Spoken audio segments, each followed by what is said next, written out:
ato de injustiça, sangue, guerra, opressão, promiscuidade, imoralidade, sofrimento e retaliação. Desde o tempo dos juízes, estava feia a sociedade e ainda vemos que o mal hoje impera fortemente em toda a nossa realidade. Este é o capítulo 9 do livro de Juízes, um livro muito difícil de ser compreendido com os detalhes, às vezes fica complicado, especialmente a história de hoje. Mas você é bem-vindo, preste atenção, o Espírito Santo vai te clarear a mente. Um dia Abimeleque, que era filho de Gideão, foi à família de sua mãe para falar com seus irmãos e disse aos homens da cidade: o que é melhor para vocês? Que reine entre vocês um somente, ou que 70 filhos de Gideão reine sobre toda essa gente? Lembre que sou sua carne, eu sou de vocês uma semente. Os irmãos de sua mãe falaram isso aos cidadãos e eles se mostraram propensos a dar a ele total atenção. Então deram-lhe 70 peças de prata que foram lá do templo de Baal retiradas, e Abimeleque as usou para contratar algumas pessoas bem desocupadas, para que o seguisse por onde por ele fosse determinado. Ele foi à casa de seu pai em Ofra e aos seus 70 irmãos matou. Mas Jotão, o seu irmão mais novo, deste fato escapou.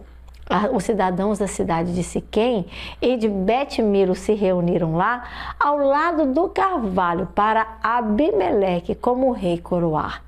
Quando Jotão soube disso, subiu ao topo do monte Gerizim e para os cidadãos de Siquém, ele falou desta maneira, falou bem alto assim: certo dia as árvores saíram para ungir para si um rei e disseram à oliveira: seja você o nosso rei.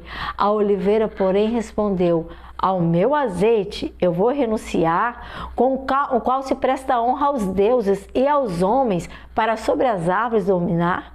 Então as árvores foram conversar com a figueira e a figueira, lhes respondeu bem assim, desta maneira: eu renunciar meu fruto, que é tão doce e saboroso, para reinar sobre outras árvores? Não, seria isso muito pesaroso.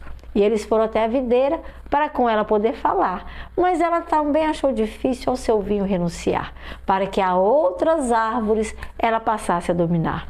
Finalmente todas as árvores ao espinheiro recorreram, e para que sobre elas dominassem, elas ali o escolheram. E o espinheiro disse às árvores: se querem como rei me levantar, então venham sob as minhas sombras, venham aqui para poderem se abrigar. Do contrário, sairá fogo do espinheiro e até os cedros do Líbano logo, logo consumirá. Será que com sinceridade estão agindo vocês quando chamam Abimeleque para ser o rei sobre vocês, para livrá-los de Midian? O meu pai se arriscou, ele foi um guerreiro incansável e por todos vocês muito ele lutou. Hoje, porém, contra a família de meu pai vocês se revoltaram, e os 70 filhos dele sobre uma rocha vocês mataram. E o filho de uma escrava, Abimeleque, estão fazendo aclamação para que ele seja rei, pelo fato de ser seu irmão. De fato, vocês hoje de fato agiram com sinceridade. Alegres então com Jerubaal, e Abimeleque se alegre, mas se alegre de verdade. Entretanto, não foi assim. Que venha fogo logo a sair, para que os cidadãos sejam consumidos, todos vocês que estão aqui. Para longe de Abimeleque, logo depois Jotão fugiu, e depois de 3 anos de governo de Deus, um espírito maligno surgiu entre Abimeleque e os siquemitas. Eles agiram traiçoeiramente, e por causa do sangue dos 70 homens que tinham sido mortos naquele dia, alguns dias anteriormente, para que do sangue deles fossem vingados finalmente.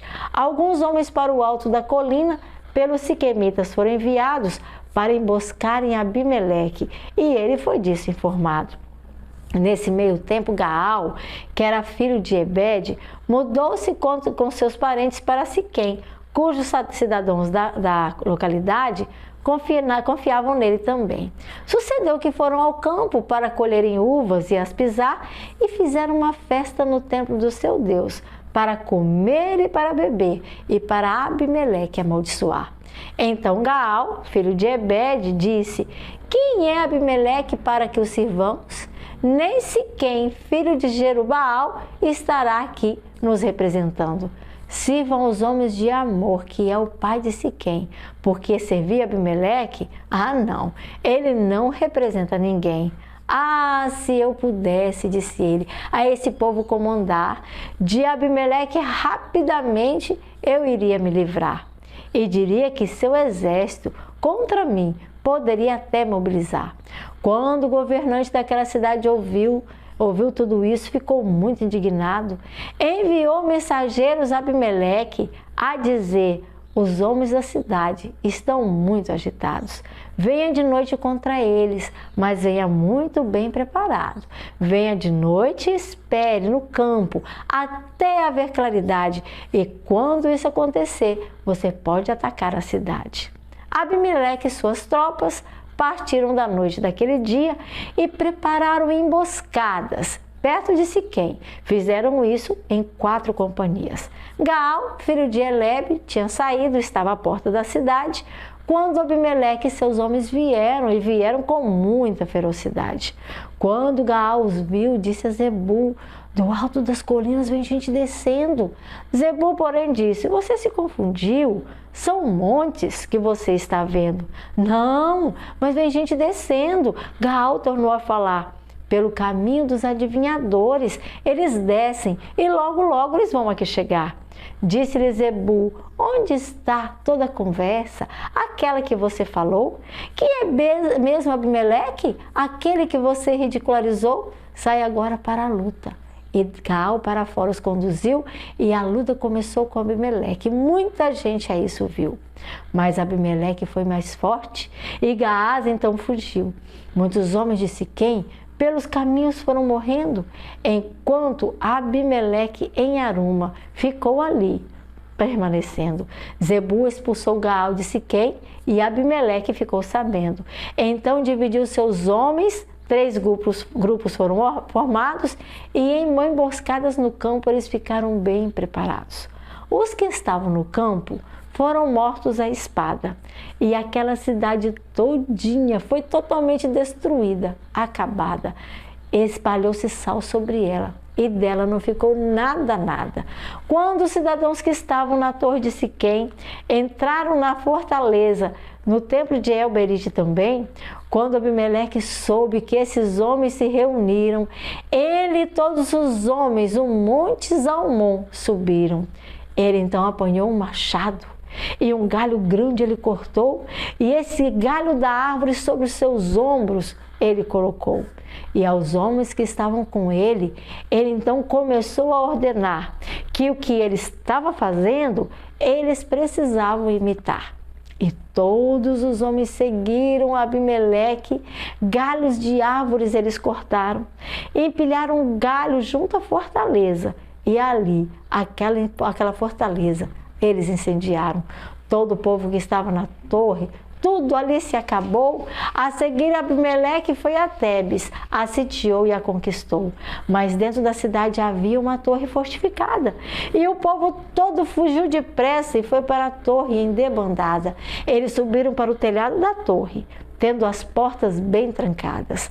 Abimeleque foi para a torre com a intenção de atacar, e quando ele se aproximava da entrada da torre, uma mulher que estava lá pegou uma pedra de moinho e na cabeça de Abimeleque jogou, acertou em cheio Abimeleque, o seu crânio rachou. Então ele chamou seu escudeiro, e uma ordem a ele foi dada: depressa, depressa, tire agora mesmo a sua espada, para que não digam que uma mulher foi quem me matou. Então o jovem tomou a espada, e com aquela espada Abimeleque atravessou. E quando os israelitas viram que Abimeleque tinha morrido, então eles voltaram para suas casas, de onde tinham saído. E a maldade que Abimeleque contra seu pai tinha praticado, e por causa dos seus 70 irmãos que ele também tinha matado, Deus retribuiu por seus atos aos homens de Siquém, porque por sua maldade eles eram todos culpados também. E caiu sobre eles uma grande maldição, que era do filho de Jerubaal, cujo nome era Jotão. A Bíblia, meus queridos, é como um manual de instrução, que visa orientar-nos, repreender-nos e corrigir-nos e, por fim, salvar-nos.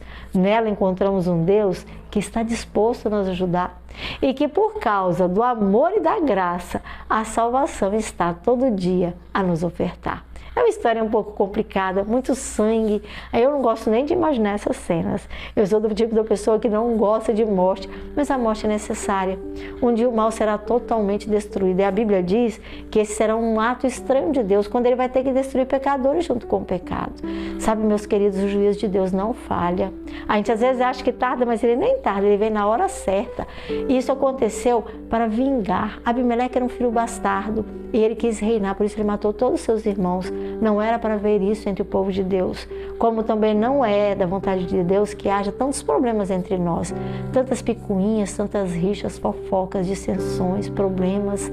Deus quer que nós vivamos em paz. Siga seus passos, os passos de Jesus, vive em paz com todos, deixe que o Espírito Santo te encaminhe, te dirija os passos e com certeza você será mais feliz. Eu louvo a Deus por sua vida e desejo que você esteja bem e que eu também esteja em condições para trazer mais um capítulo da Bíblia em forma de poesia amanhã para você. Até lá!